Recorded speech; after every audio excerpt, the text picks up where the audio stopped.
All right, welcome back, everybody, to another episode of the Thrive After Sports podcast. This is Taj Dashaun.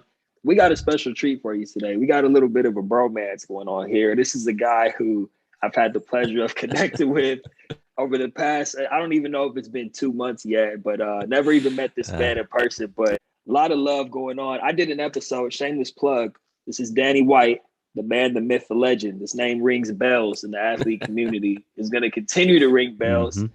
So make sure you check out what he's doing with the Mental Fitness Mastermind podcast. Danny interviewed me on his show.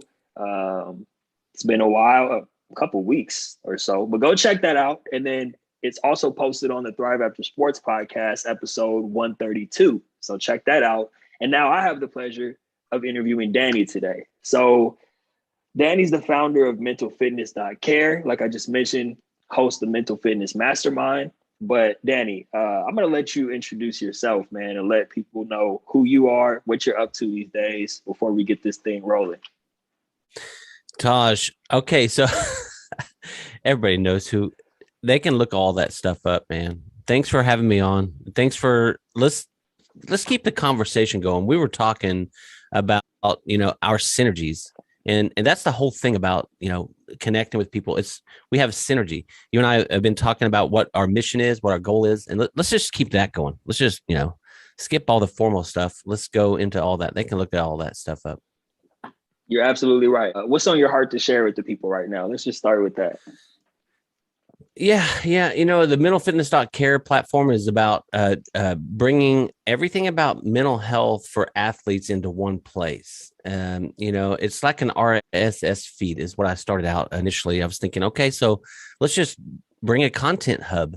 Let's bring everything. Let's bring our thoughts. Let's bring it all together into one place. And that's kind of what I started doing. And then I started, following different artists and different people like yourself. And I see where we're going with this. It's like we have, the business transition coaches, which is a big deal in athletes. When I left the college football arena, I had to go into the business world. And so that was a big deal for me. And no one was there to coach me and talk me through the mental aspect of it. And so I realized that, that's a big deal. I had anxieties. I had losses. I experienced all this, void.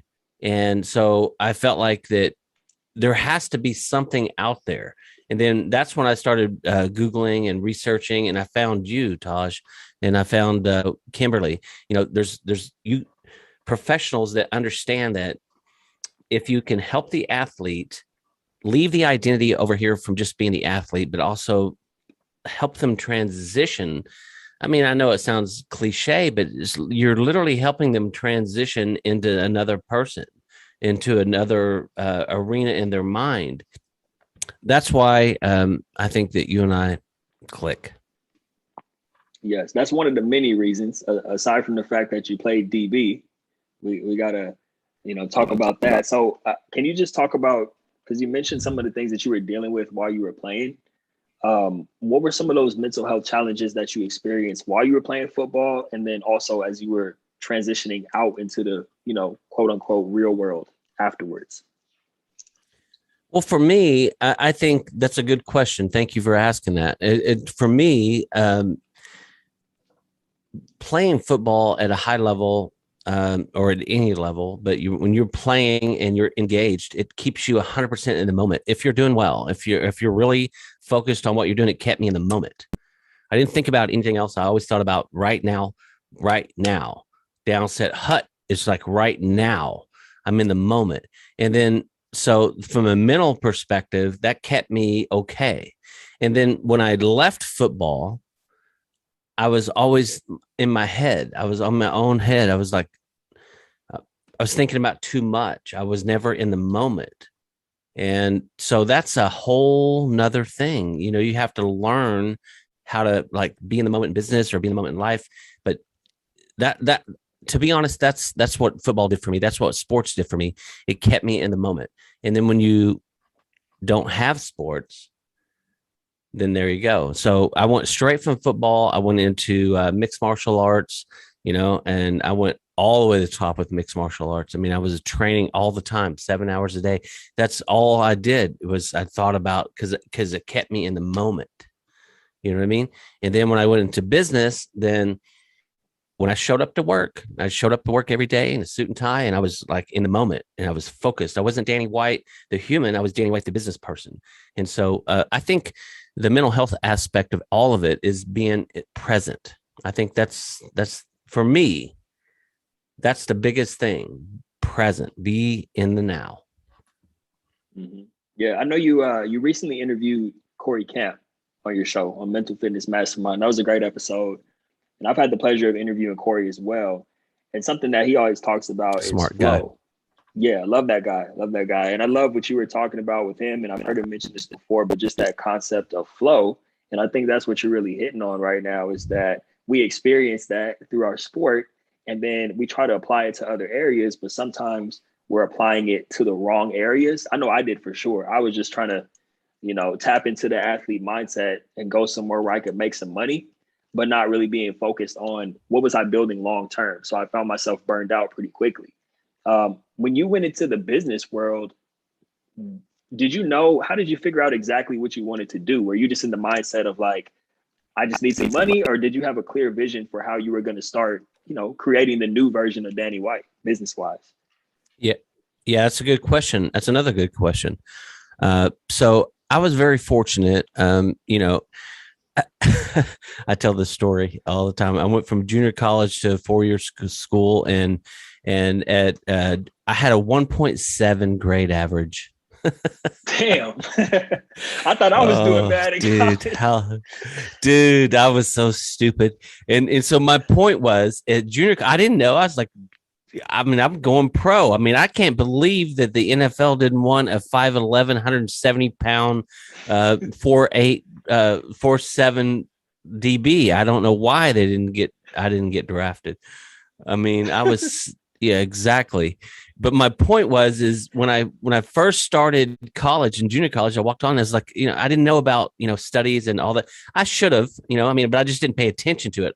All I cared about was hitting somebody. I just wanted to hit. I was such aggressive. I had so much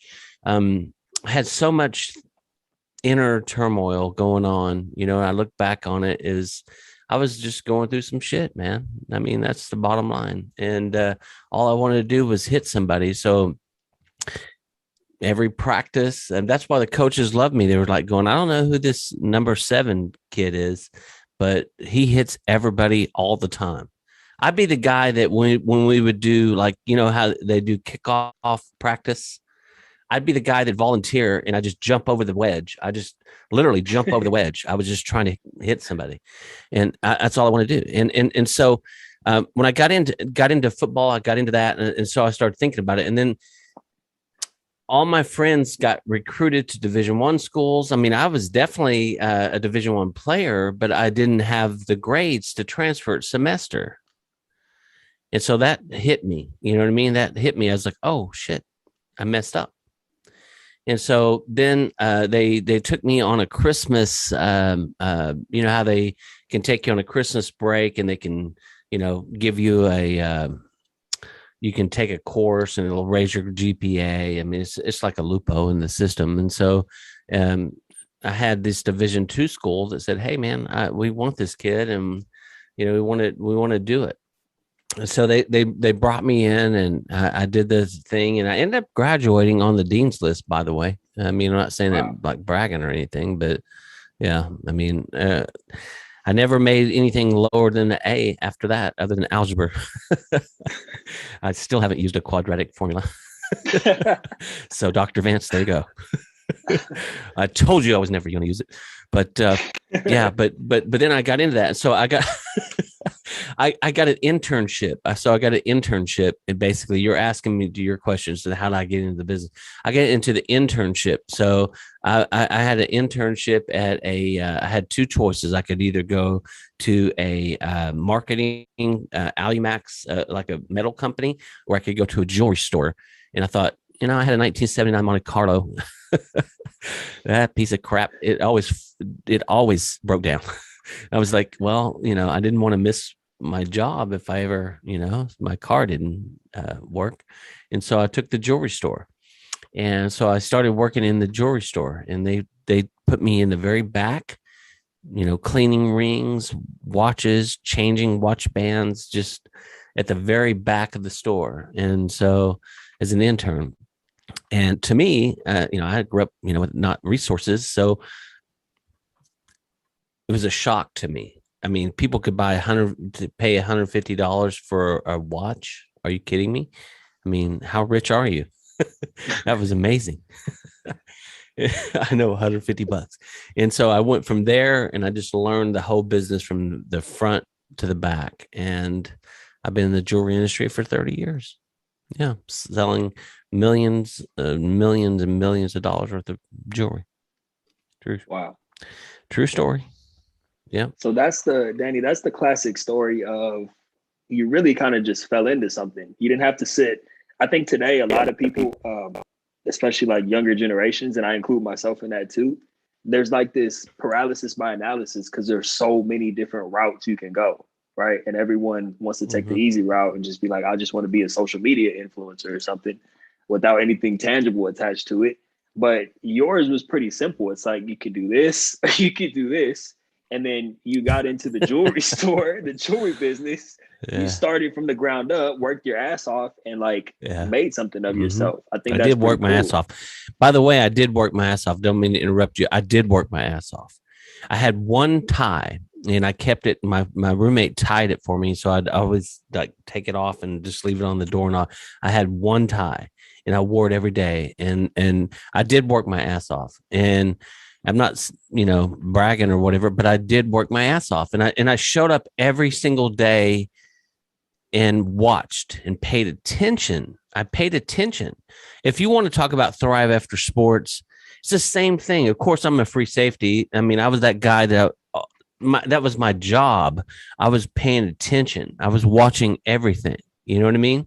I'm always watching everything. And in the professional world, if you're a receiver, which I don't like, but shout out to Brian Lavender. We got to get our Brian Lavender shout. Brian Lavender, I don't like. I love you, but I don't like you, Brian. But my point is, pay attention. Just pay attention. Be alive. But show up. First of all, you got to put the pads on. Second of all, you got to get on the field, and third of all, you just got to show up. Show up for your teammates, for God's sake, but show up for yourself. And so that's what I did at work. I'd show up, and I knew that it's kind of like, here's what I want to tell. This is like Thrive After Sports podcast. Okay. So here's what we're doing here. It's like, how do you thrive in business? In sports, you do cardio because not that you like to run sprints, but it makes you show up and able to be there all 4 quarters. You know what I mean? In business, read, improve yourself, read, get off your ass, quit doing stupid shit and read, teach yourself something, read, grow. That's how you're going to excel in business. I mean, if you have a good personality, if you have all the attributes that, that can get you the job, that's great. But then once you get there, then what? Read, study, be better. Look at the position that you're at and be better. Look at the whole company. What is the company's main mission? Now, a lot of people go, "Oh, yeah, I'm a company man." Really? Are you paying attention to what they're doing, or are you paying attention to what you have to do? It's like, read, dude, learn. I don't know. I can rant. No, I'm loving it though, because I think people need to hear that. And you're being pretty straightforward about it. A lot of people, They want better outcomes. They want to live a better life. But like you said, no one's coming to save you. You got to be able to put that work in on your own. I was having a conversation with one of my mentors the other day, and he brought this up. I think you appreciate this, Danny. He was like, people waste so much time doing shit that's not going to put them in a better position. And he was like, people will waste hours. Like, if you sit there and stare at your watch for 1 hour, like if you were doing nothing, just watch, like it would seem like an eternity. And people they don't realize how long 1 hour really is and how you can use that time, like you're saying, improving yourself and getting better instead of just watching Netflix or scrolling through social media mindlessly.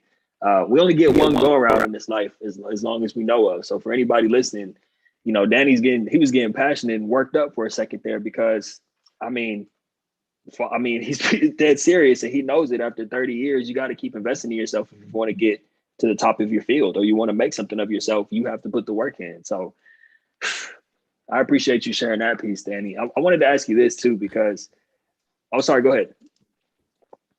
Let me interject. We don't just get one go around in this life. I'll tell you why. You want to hear some deep shit? Let's go. I've impacted you. You've impacted me. The message I gave you, you're gonna like spread to other people, right? And the message that you gave me, I'm gonna spread to other people. So, did we not just get multiple go rounds? Yep. Okay. Yeah. You just got deep for a second. We just got into some quantum shit right here on the podcast right now. I love the quantum shit. I love quantum shit. I love the quantum shit, dude. I love all that stuff. I love the quadratic. Yeah, I love it. I mean, don't get me on that. I mean, I can go there. I can go deep there. Yeah, man. Let's go there. Well, before we go there, I wanted to ask you this. We'll come back to we might get trippy for a second, which would be great. Yeah.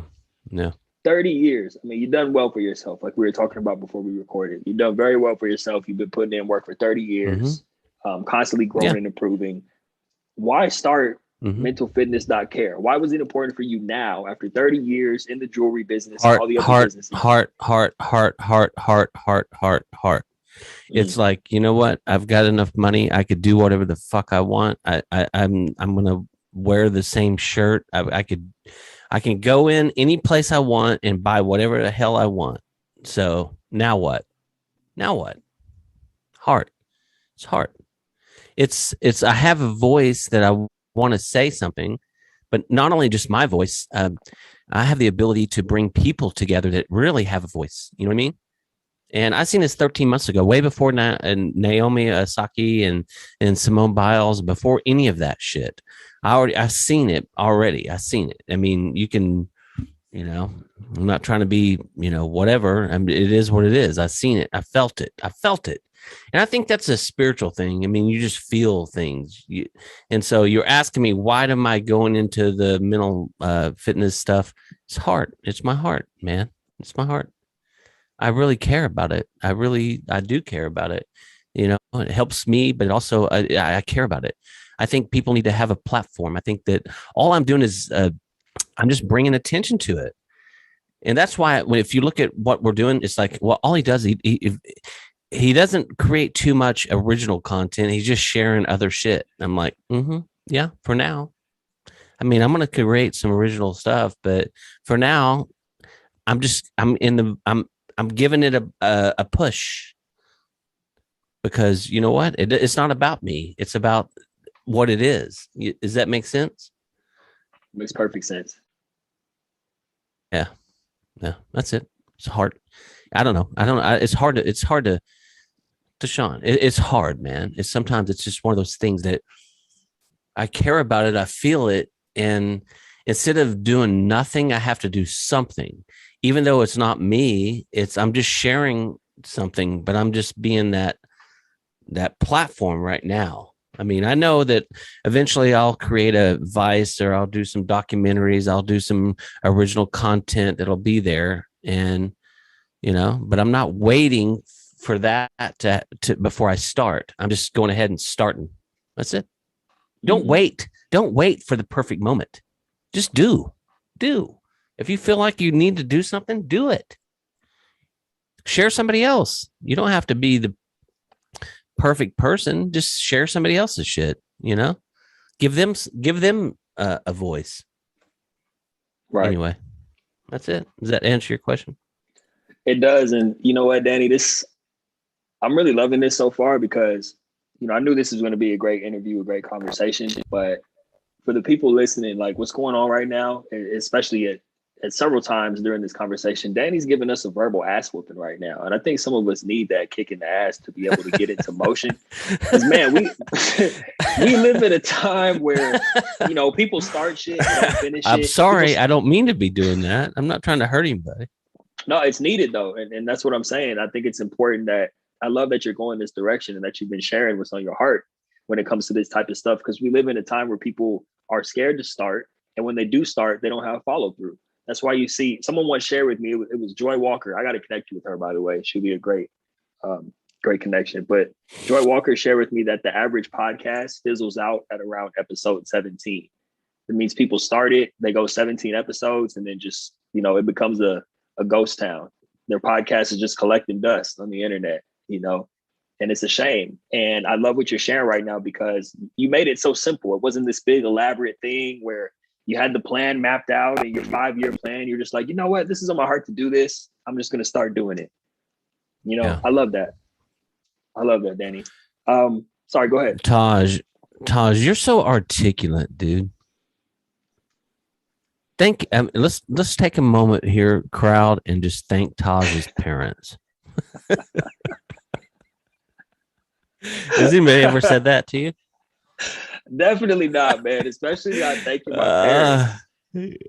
That's good stuff, dude. You've been groomed well. Your mentors, and no, it's a credit to you, obviously, because you've listened. But your mentors are some badass motherfuckers, and I don't even know who they are. There's some awesome people, and I'm sorry for using the F word, folks. I'm just being honest. Yeah, man. Well, thank you for that, Daddy. Thank you for that. I gotta, you know what it is when you talk about being. Well, this is actually a good point that you bring up because and thank you for the compliment. You talk about me being articulate. That just comes from reading, like you were saying earlier. I read every day, man, for multiple, you know, at least 30 minutes a day. I'm reading. Sometimes it's hours a day, especially before I go to sleep. Yeah.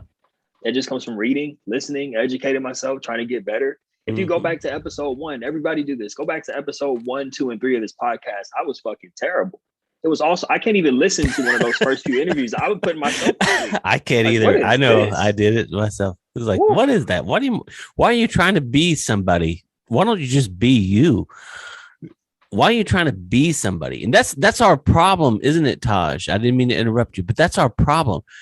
We try to be something that we think someone wants. And it's like, forget it. Forget that. Be who you are. And you know what? Here's the deal. Here's why we can't be that, because we fake it to ourselves so much that we don't even know who we are. We fake ourselves. I mean, we fake ourselves out. We lie to ourselves all the time. That's why when we hit the rock bottom, we don't know how to pull ourselves out of it because we've been lying to ourselves. And so we don't even know who ourselves is. Does that make sense? Mm-hmm. Honestly, I mean, when we start being authentic, and this is this thing, that's why I love Kimberly. You know, Kimberly, Kim, right? Kim Brady. Yep. I know her. I love her. I love her so much. I just watch her. I sent her a message and I actually woke up the next day and I read my message back and I was like, that sounds pretty kind of weird. Because I was just like, hey, I love you. And but you know what? Sometimes you just get into that moment where you're just like, you appreciate somebody for what they are. You know what I mean? And she's just, I felt her heart. She's grown her business and she would just like laid it out there. And I was like, that's real. That's what I want to be. I can't be that sometimes because, you know, my ego will get in the way or, you know, but I seen her and I was like, I see you. You're brave. You're courageous because you're not afraid to say who you are. You know what I mean? That's the mental fitness. You asked me where I go with it. That's my thing. I want the athletes to be able to go, you know what? You know, I have a platform. I have somebody I could like go to. I have a resource. That's what it is. You know, I'm gonna gather the crowd. I'm gathering you. I'm gathering a bunch of people. I'm gathering it. It'll take a while, but I'm gathering it. And then when these athletes struggle, I'm gonna go, click, boom. Here's the person that struggled with the same thing you did, but made it through, so he can talk to you, or she can talk to you, or they can talk to you. You know what I mean? That's what I'm doing. That's what I'm going to do it. I mean, I'm not a quitter. Yeah, Anyway. you're laying the foundation right now. Yeah. I think I acknowledge you for this too when you interviewed me. Oh, quick side note before I forget to tell you this. Everything you just said about Kim, about sharing her heart and everything, and shout out to Kim Brady if she's listening to this. I would say the same thing about you. I think a lot of people would say the same thing about you. I mean, you've been sharing your heart since you started the podcast, man. You know, I mean, that's just who you are too. You put yourself out there, you share yourself authentically, you say what's on your mind. You know, you give people something they can actually use instead of just saying something that sounds good.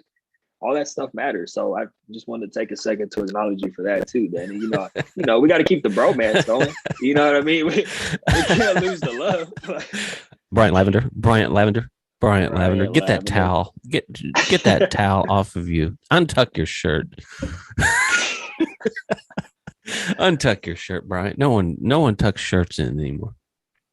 Well, full transparency, Danny. I never tucked my jersey in, but I did wear a towel. That was trendy when I was in high school. Didn't wear one in college, Oh, but I please. know. I'm letting you No. down as a DB. I'm letting you down right now. Oh, no. I don't want to have that. All right. Anyway, back to the topic at hand. You talked about Oh, that's building so a funny. platform. You're obviously connected with a bunch of great people who are working with athletes, serving the athlete community. Yeah. Can you talk a little bit about the athlete mental health certification? Can you talk about that? That's what I really wanted to get to. Yeah, and that's thank you for asking that. Listen, I don't know. I mean, the Bible has a lot of wisdom in it. I don't care if you're a religion or not, or whatever. I don't care. But my point is the Bible has a lot of wisdom in it. And there's a scripture that says there's nothing new under the sun. What was always what has been will always be, and there's really nothing new under the sun. You know what I mean? And so I looked at the mental health first aid program and I thought, brilliant. It's brilliant. It teaches people how to recognize what's going on with others in the mental capacity. You know what I mean? And I was looking at their business model from a business perspective. And I was thought, if I could clip something like that and then turn it into just athletes, but it's kind of like Burger King and Chick-fil-A, just or McDonald's. It's like it's a fast food place. You can drive. It has a drive-through, but it's different. It's totally different. It appeals to a different audience. And I looked at mental health first aid, and I thought I love mental health first aid. I love everything they do. I love what the impact that they've made worldwide. And I just felt like that if we could take something like that and just customize it around athletes, completely around athletes. I mean, with the influencers of today, how influence marketing is such a big deal, Taj, Mm-hmm. And so that's what that sparked my idea. And then I started thinking, okay, athlete mental health certified technician. A technician is somebody that just understands and knows how to navigate the waters. He's not a doctor. He's not a therapist. He's a technician. He's somebody that knows how to handle those situations. And so I felt like, all right, so let's gather sports psychologists, let's gather mental health professionals, behavioral health specialists. Let's gather this team and let's put together something in a language that athletes understand. And so that's what it is. That's what it is. It's almost like a Justice League type thing, man. You got like an athlete Yes, Justice League type situation it going is. on. That's what it is. That's exactly what it is. That's how I visualize it too. It's so Mm-hmm. funny you say that because I actually felt that, I know.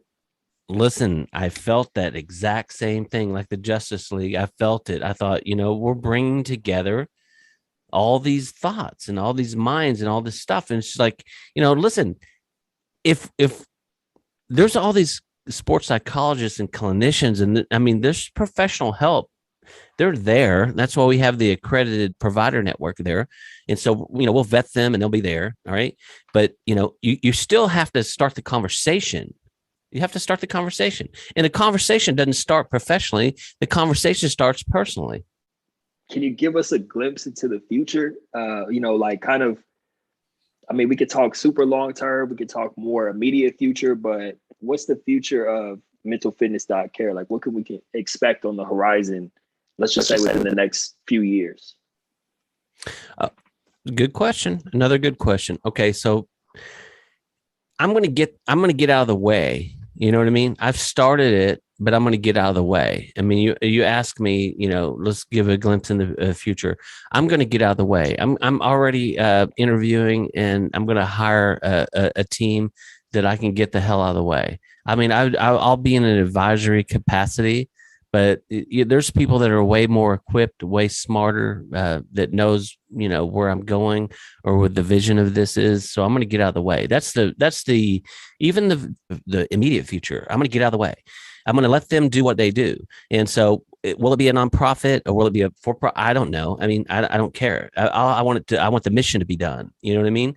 And so, I'm going to keep it and build it. And I feel like that, all of the franchises of the sports franchises could use this to help their teams, their front offices, their back offices, the spouses. They could use what we have to offer. You know what I mean? So I'm gonna dig deep and forge the right partnerships to get it done. You know what I mean? And then I'm just gonna get out of the way. I'm gonna let the machine do its thing. So basically, what you're talking about, and this is good for me too, Danny, because I'm a student of the game. You have 30 years business experience. I'm really starting to learn more about business myself. And so the ultimate goal is really for you. You're talking about being like a chairman of the board type situation. And okay, this is good for people who are tuning in, especially. Yeah, go ahead, Danny. I'll come back to it. No, I mean, it's true. I mean, we all have a position to play. I say that shit, and I said it in my first few podcasts where I wanted to throw up because I was so awkward. But it's true. We all have a position to play. You know what I mean? And my position was getting this thing going, getting it started, getting the conversation started, putting everything together, putting the whole vision there. It's a vision thing. You know what I mean? But our egos sometimes keep us in and will impede the progress of something that could be really big. I know it's not about how much you know, it's about knowing what you don't know. I think that'll help you get to the next level. You know what I mean? This idea, this mentalfitness.care, this athlete mental health certificate is so much bigger than me. It's so bigger than me. And there's so many people that I see all the time that are so much more talented and can take this thing and just run for the next level. It's like I was in the relay in high school. I ran the third leg of the relay, the 400, the 100-meter relay and the 400 meter. I was a third leg because the first guy was fast. The second guy was faster. I was the guy that didn't lose position. I didn't gain position, but I never lost position. Does that make sense? Mm-hmm. I was that guy. I never lost position. I never cost my team anything. I never really gained them anything, but I didn't lose their momentum. You know what I mean? And in business, I'm that way. I'm a smart guy. I see a lot. You know what I mean? I've experienced a lot. Yes and no. And but my ego is not going to let me just stay here and impede something that could be way bigger if I just get the hell out of the way. Does that make sense? That makes perfect sense. And it's very timely too, because I'm going to share something personally that I'm experiencing right now that I think would be beneficial for, younger athletes who are listening or people who are aspiring to be entrepreneurs one day. I think the word entrepreneur, a lot of times people think it's just like a one-man show or a one-woman show, and it just has to be all about you. That's a solopreneur. And honestly, you can't really grow. I had to learn this the hard way over the past 3-4 years. Being a solopreneur is not the way to do it.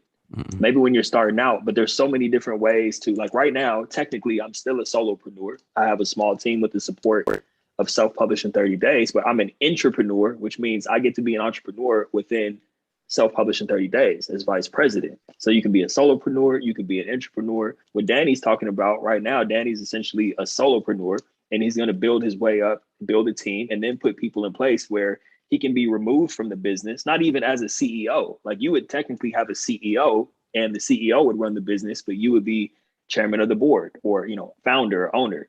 So I just I didn't plan on giving business advice here, but this is good for people to just have that kind of high level view of different roles you can play. It's not just, okay, I'm going to start a business and it's just me doing everything to the day I die. That's not, you don't build anything big without people around you and putting the right people in place. And so I appreciate, man, I'm glad we went this direction. I knew this was going to be a good episode, Danny, man. This is so good, man. This is so good. We're coming up on time. Before we part ways, well, we can go a couple different directions. Do you want to give some advice to athletes who may be listening, athletes who are in transition, or you can just share anything that's on your heart, man. Anything that comes out is going to be great anyway. All right, so the floor is yours. So here's the advice. Here's the advice. Thank you for saying that. That was a compliment. Thank you, Taj. And I appreciate you. You know why? Because you're so alert. You're alert. Everybody that's listening to you, everybody that's following you, your thing that you're building your own brand. But you know what? I'm a fan. You're alert. And what I mean by alert is like when Taj is talking to you, we feel like the world stops because you're just talking to us. You know what I mean? Because you're paying attention. You shift, and every time, subject goes a different way, you shift your whole thing. You shift your whole narrative, but you go there. That's good stuff. So, your followers are, very blessed. But my point is this: what will I share? All right, here's the thing I'm going to share with everybody, and here's what I think to athletes. First of all, athletes, I want you to know that it sucks. You got to be humble, man. It sucks. It sucks because we're used to being on. We're used to being. You know what I mean? But it sucks. You got to be willing to embrace the humility. You got to be willing to embrace the failure. You got to be willing to just embrace the unknown. But prepare yourself. Do the shit that you don't want to do. Do the shit you don't want to do. You don't want to do conditioning at the end of practice. And so there's some of you that will, that practice is getting ready to end at 4:00, and at 3:45 you start, not running to the ball. You start kind of like loafing because you got to save some energy for conditioning. No, don't do that. The winners don't do that.